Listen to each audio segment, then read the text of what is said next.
Alam niyo, napaka-powerful ng pera. Kaya tingnan mo mga Pilipino, lokong-loko sa loto. Taya ng taya sa loto. Pag umabot na naman ng 100 milyon, napila tayo dyan. Think about it, ha? Kaya ka tumataya sa loto kasi gusto mo yung 100 million.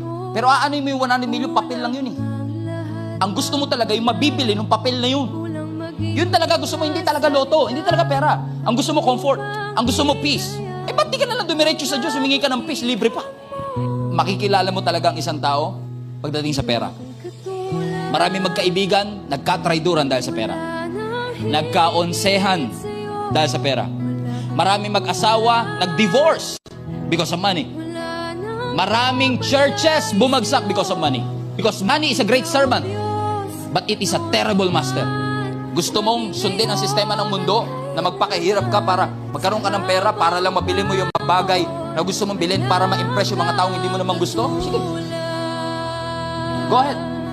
Pero kapag pumunta ka at napunta ka sa sitwasyon kung saan kahit pera mo wala nang magagawa, pag nagkaroon ka ng sakit na kahit pera mo hindi kayang gamutin, at pag nagkaroon ka ng kalungkutan na kahit pera mo hindi ka kayang pasayahin, at pagkaroon ka ng troubled heart na kahit pera mo hindi kayang ayusin, you will start to realize that life is not just about money. You need God.